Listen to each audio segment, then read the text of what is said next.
Déjà, premièrement, c'était un stage qui était très studieux, très enrichissant.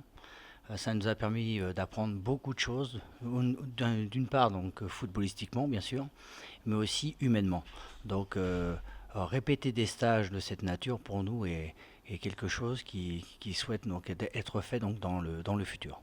Concernant donc le contenu, nous avons passé une semaine donc en Tunisie. La semaine donc nous avons donc pu jouer deux matchs donc amicaux qui étaient donc le mercredi donc et le vendredi. Le premier sur synthétique, le deuxième sur un terrain donc pelouse naturelle. Ces deux matchs donc nous ont permis donc en dehors donc des deux résultats qui étaient négatifs, de voir autre chose que les résultats, notamment donc une avancée donc entre les deux matchs et une motivation donc de la part des joueurs qui nous ont été donc très intéressantes, notamment sur le deuxième match où malgré l'ampleur de 0-4, on a pu voir une avancée donc de la part de la sélection mauritanienne. Déjà depuis deux-trois mois, donc, nous travaillons donc, sur des opérations donc, de détection sur d'une part Nouakchott au départ, donc embrassant donc, tout un tas donc, de joueurs grâce donc, aux équipes et au listing donc, des joueurs nés en 97, 98, 99, donc des championnats de Ligue 1. Donc ça c'était une première batterie de travail. Ensuite nous avons été à Zouérat, nous avons été à Nouadhibou pour observer grâce donc aux clubs et de ces régions donc notamment donc voir s'il n'y avait pas donc des bons joueurs à déceler et c'est ce qui a été le cas. Et ensuite nous avons donc terminé donc par donc des championnats donc de Ligue 2 où encore aujourd'hui actuellement grâce à Mada nous avons donc un représentant de la fédération qui observe tous les matchs de la Ligue 2 et qui nous a permis donc déjà de déceler une vingtaine donc de joueurs qui vont être vus pas plus tard que la fin de la semaine vendredi en matin. Nous allons regrouper tous les joueurs qui ont été vus par Mada, gardien de but et joueurs pour faire des petites confrontations et apporter toujours une plus-value donc à cette sélection nationale des U20.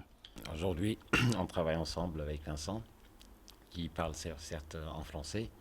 Quelques jours ne comprennent pas, donc moi je sers à un relais pour bien traduire ce qui a été dit pour que les joueurs puissent comprendre en hassanien, en wolof, en poulard.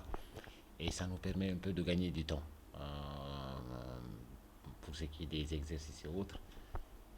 Et puis maintenant, quelques jours commencent à s'habituer et certains encore ont quelques difficultés, bon, parce que n'ayant pas étudié le français, c'est pas, mais ils arrivent à comprendre, j'arrive à faire passer le message pour qu'ils comprennent plus vite.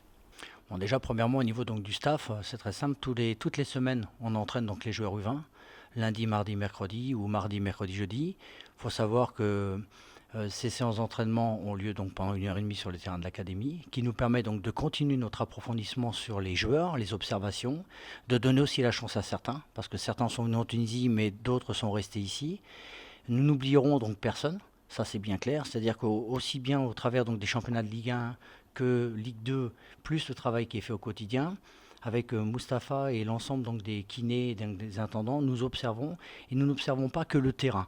Et je pense que c'est surtout ça qu'il faut mettre en lumière sur ce qui a été fait au travers donc de la Tunisie, c'est qu'en dehors donc du jeu, du ballon, c'est une chose, mais nous avons pu découvrir petit à petit au travers donc d'un stage les valeurs humaines donc des joueurs et aussi de leur faire comprendre qu'il se devait d'être pour un joueur professionnel d'avenir respectueux, poli, éduqué, parce que ça passe aussi par là, la rigueur professionnelle. Et quand les joueurs donc, ont compris cette mesure, nous pouvons déjà franchir un grand pas en avant.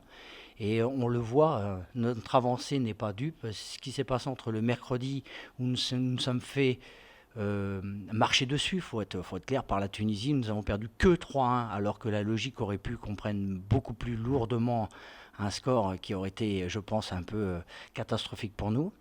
Mais ça aurait été la logique. Nous avons vu que sur le deuxième match, nous avons montré un tout autre visage et c'est ce qui va donner confiance aux joueurs pour nous permettre donc d'avancer. Maintenant, concernant donc le travail par rapport à ce qui s'est passé donc en Tunisie, il ne faut pas avoir honte de dire que la Tunisie est nettement supérieure à la Mauritanie aujourd'hui. Quand on sait que cette équipe-là, nous n'avons rien inventé, mais nous écoutons et nous suivons un petit peu. Actuellement, ils sont en train de jouer deux matchs contre le Mali cette semaine. Et cette équipe-là, qui se prépare depuis déjà 2 voire 4 ans, avait 19 matchs donc dans les jambes. 19 matchs de préparation avec 9 professionnels qui venaient de Monaco, d'Angers, de Brest, de la France et de la Tunisie entre autres. Il faut être réaliste et se dire qu'aujourd'hui la Mauritanie doit regarder devant et c'est ce qui est fait par la fédération. nous ouvrir donc des portes pour aller faire des stages à l'étranger, c'est magnifique, mais il faut se servir de ça pour pouvoir franchir une étape. Parce que lorsqu'on joue à la maison, par exemple, les oppositions sont très intéressantes, mais le fait de s'ouvrir sur l'extérieur, ça montre aussi donc aussi bien donc au staff, mais aussi donc aux représentants de la fédération, qu'il est temps que la fédération avance encore plus vite qu'elle ne fait actuellement et doit réfléchir sur une construction de championnat aussi pour nos jeunes joueurs U20, voire un championnat pour des équipes réserves. Et ce n'est que par ça que nous pourrons faire évoluer le football et cette antichambre de l'équipe A, parce que nous travaillons pour les A, nous préparons donc les joueurs à devenir des futurs joueurs qui joueront peut-être demain contre la Gambie, demain contre l'Afrique du Sud.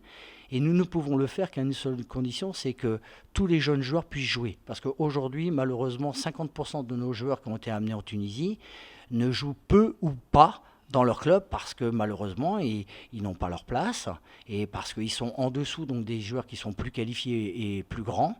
Mais malheureusement, à la fin donc du compte, nous récupérons des joueurs qui manquent de rythme sportif et qui manquent de confrontation pour pouvoir donc montrer entre guillemets une autre dimension donc à la sélection mauritanienne. C'était un stage, on avait préparé, travaillé sur 38 jours. Et on n'a pas voulu trop élargir. Certains joueurs qui étaient déjà confirmés, qui avaient joué même avec les sélections A, ont été laissés là pour mieux voir ceux qui étaient là en préparation et voir comment ils vont se comporter en compétition.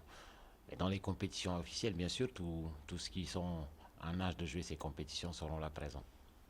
Bon, d'une part, nous allons continuer à entraîner donc les jeunes joueurs toutes les semaines. La semaine prochaine, ils vont avoir 3 entraînements, lundi, mardi, mercredi, à 14 heures, pour pouvoir continuer à les entretenir. Ensuite, ils réintègrent leur club. Ensuite, il devrait y avoir donc le tournoi donc UNAF qui devrait donc se dérouler par rapport au tournoi UNAF ou une autre confrontation possible. On est en phase donc de toujours garder hebdomadairement donc des entraînements et des confrontations de façon donc à pouvoir essayer de faire le meilleur groupe possible pour pouvoir affronter l'Algérie sur donc les 2 confrontations donc au mois donc d'avril. Nous n'avons pas encore vu de match de l'Algérie. C'est vrai qu'ils ont joué 2 matchs contre l'Égypte tout récemment en Algérie. Ils avaient perdu un match contre l'Égypte, ils avaient fait match nul.